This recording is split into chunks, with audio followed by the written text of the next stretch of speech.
Hello, my dear SSC GD aspirants, upcoming jawans, constables, sepoys మూడు అంటాము. Constable అంటారు, సిపాయిలు అంటారు, జవాన్లు అంటారు. అయితే మీరు నాకు ఇస్తున్న అంటే మీరు టెక్స్ట్ చేస్తున్నారు యూట్యూబ్లో కానీ ఇన్స్టాగ్రామ్లో కానీ, అదేంటంటే అన్న ఈ నోడల్ ఏజెన్సీ చేంజ్ అంట, రన్నింగ్ రోడ్డు మీద కాదు గ్రౌండ్లో అంట, ఈ ఆర్ఎఫ్ఐడి సిస్టమ్ అంట అన్న అని చెప్పేసి చాలామంది మెసేజ్ చేస్తున్నారు.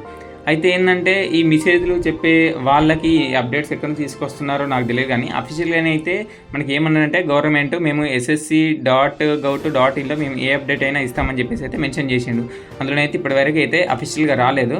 బట్ మీకు చెప్తున్నారు కాబట్టి, ఆ మెసేజ్ని నాకు చెప్తున్నారు కాబట్టి అడగడం మీ బాధ్యత, చెప్పడం నా బాధ్యత. కాబట్టి ఈరోజు దాని గురించి అయితే నేను డిస్కస్ చేయడం జరుగుతుంది. ఒకవేళ అలా ఆ మార్పులు ఎప్పుడు ఉంటాయి, అది ఈ నోటిఫికేషన్లో ఉంటుందా లేకుంటే నెక్స్ట్ నోటిఫికేషన్లో ఉంటాయా, అండ్ రిజల్ట్ ఎప్పుడు రావచ్చు. సో దీని గురించి ఎక్స్ప్లెయిన్ చేసుకుందాము. ఫస్ట్ నోడల్ ఏజెన్సీ గురించి చెప్పుకుందాము. నోడల్ ఏజెన్సీ అంటే ఏంటంటే మనకి ఎస్ఎస్సి జీడీ ఏంటంటే జస్ట్ ఎగ్జామ్ కండక్ట్ చేసి ఆ తర్వాత ఈ పీఈటీ పిఎఫ్లని కండక్ట్ చేయమని చెప్పేసి ఒక పారామిలిటరీ ఫోర్స్లో అయినటువంటి సిఆర్పిఎఫ్కి ఇన్ని రోజులు ఇచ్చింది. ఇప్పుడు ఏంటంటే సిఆర్పిఎఫ్ నుంచి ఐటీబీపీకి వచ్చింది అని చెప్పేసి అంటున్నారు. అసలు ఈ నోడల్ ఏజెన్సీ చేంజ్ కావడం వల్ల మనకి అసలు ఏమొస్తుంది, లాభం ఏమైనా ఉందా, నష్టమా అని అంటే, నోడల్ ఏజెన్సీ అంటే ఏంటంటే ఇప్పుడు సిఆర్పిఎఫ్ వాళ్ళు కండక్ట్ చేయడం వల్ల నన్ను అడిగితే ఏంటంటే సిఐఎస్ఎఫ్ వాళ్ళకి ఇస్తే చాలా బాగుండు నోడల్ ఏజెన్సీ. ఎందుకంటే సిఐఎస్ఎఫ్ వాళ్ళు కండక్ట్ చేయడం వల్ల ఎలాంటి చిన్న మిస్టేక్స్ ఉన్న వాళ్ళని కూడా చల్ నడువు అని అంటారు. అంటే అలా ఉంటుంది వాళ్ళ మైండ్ సెట్. అది ఇప్పుడు సిఆర్పిఎఫ్ కానీ ఈ ఐటీబీపీ కానీ వీళ్ళ మైండ్ సెట్ ఏ విధంగా ఉంటుంది అంటే కొంచెం రూడ్గా ఉంటుంది, సో రఫ్గా ఉంటుంది. సో ఫర్ ఎగ్జాంపుల్ ఏంటంటే మీరు పీఈటీ పిఎఫ్టీకి వెళ్తారు కదా, వెళ్ళిన తర్వాత అక్కడ కూర్చునే విధానం అక్కడ కూడా 1-2 సార్లు చెప్తారు, మూడోసారి వాళ్ళకి కొట్టినా కొడతారు. అట్లుంటారు వాళ్ళ బిహేవియర్, రూడ్గా రఫ్గా ఇట్లుంటారు. సో వాళ్ళ డ్యూటీస్ వాళ్ళ ట్రైనింగ్స్ అలా ఉంటాయి కాబట్టి వాళ్ళు అలా ఉంటారు. ఫర్ ఎగ్జాంపుల్ ఏంటంటే మేము వెళ్ళాం కదా మెడికల్ రోజు, హాఫ్ డే మొత్తం ఎండాలనే కూర్చోబెట్టిండు. ఐ మొత్తం టైర్డ్ అవుతున్నాయి సార్, ఐ టెస్ట్ ఉంది, మేము ఎలా చేయడము, ఇంత ఎండకు ఐ మొత్తం బ్లర్గా కనబడతాయి అని చెప్పేసి మేము చాలా బాధపడ్డాం. సో అయినా కానీ వాళ్ళు ఏం చేయరు, అంతే కూర్చోవలసింది అలా ఉంటుంది.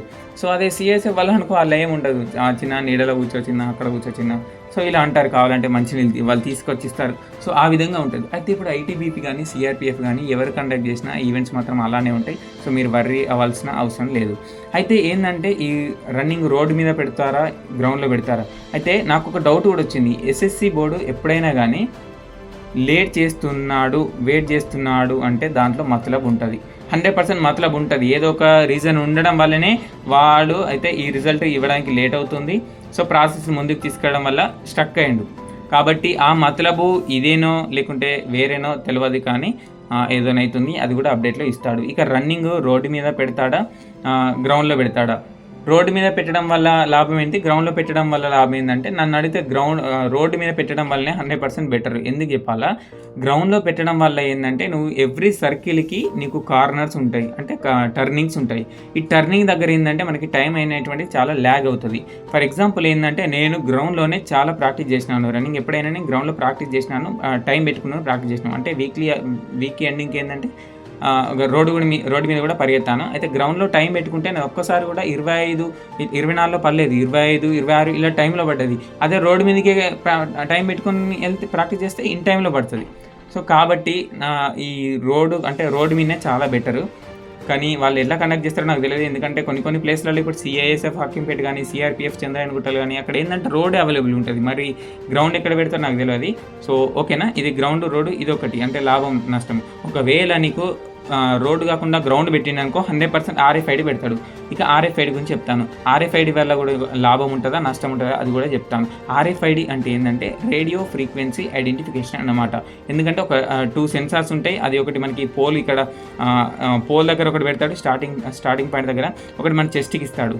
సో ఆ పోల్ దగ్గర ఉండేది ఏంటంటే రిసీవర్, ఇక్కడ ట్రాన్స్మిటర్ ఉంటుంది. సో రిసీవర్ ఏం చేస్తుంది, receiver receives the signal and it given to the transmitter. Transmitter ఏం చేస్తుంది, అప్పుడు ట్రాన్స్మిట్ చేస్తుంది. ఎప్పుడు మనం ఎప్పుడైతే లైన్ నుంచి టైం అనేటువంటి స్టార్ట్ అవుతుందో అప్పుడు ఈ రిసీవర్ అనేటువంటి స్టార్ట్ అయిపోతుంది. సో రిసీవర్ మన దగ్గర ఉంటుంది, ట్రాన్స్మిటర్ అక్కడ ఉంటుంది.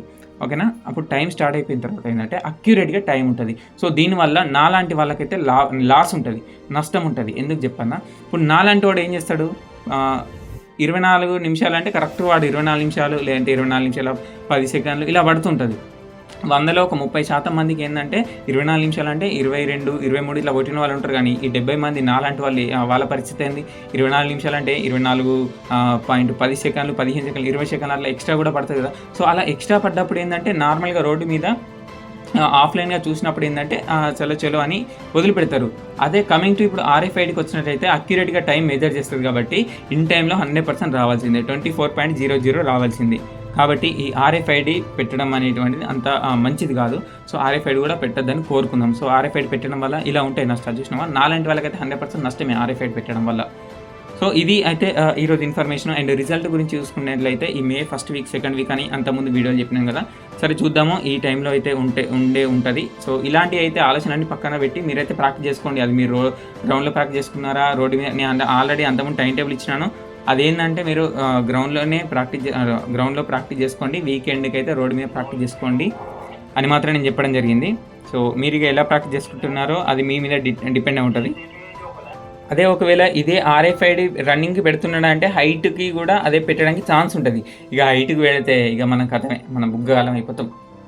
సో దేవునికి నేను కూడా మొక్కుతున్నాను, ఈ నోటిఫికేషన్ మట్టుకైతే ఇవి అప్లికేబుల్ చేయొద్దు, ఇవి నెక్స్ట్ నోటిఫికేషన్కి ఇవ్వాలని నేను కోరుకుంటున్నాను. ఎందుకంటే ఈ RFID వల్ల ఈ తెలంగాణ కానిస్టేబుల్లో చాలామంది లాస్ అయ్యారు.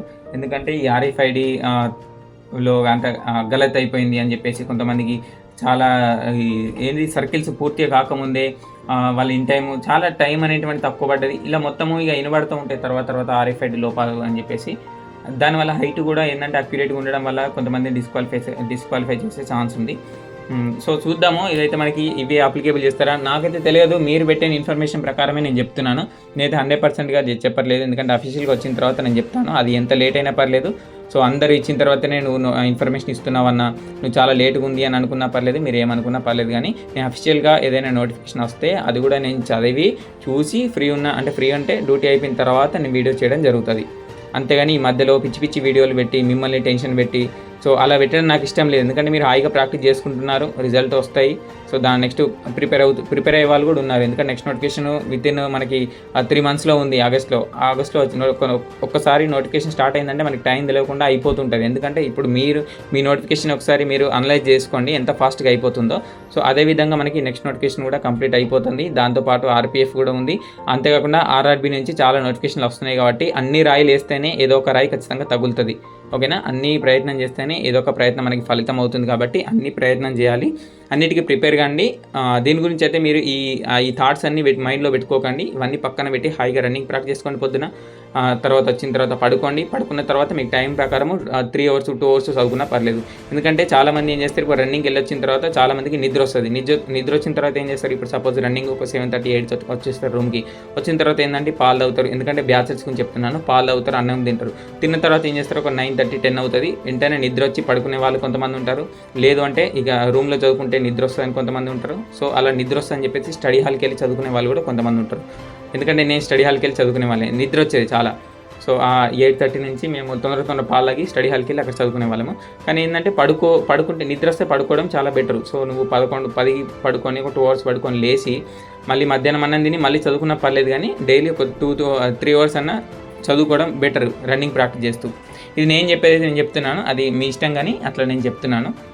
ఇది అయితే ఈరోజు ఇన్ఫర్మేషను. ఇంకా ఏమన్నా మీకు అప్డేట్ కావాలంటే మళ్ళీ మీరు కమెంట్ చేయండి. మీ కమెంట్లు అన్నీ చూస్తున్నాను నేను ఫ్రీ టైంలో, మీకు రిప్లై ఇస్తలేనని అయితే అనుకోకండి. ఎవరైతే ఈ స్కోర్ గురించి పెడుతున్నారో ఆ స్కోర్ గురించి అయితే నేను అసలు చూడ స్కోర్ గురించి ఆలోచించకండి.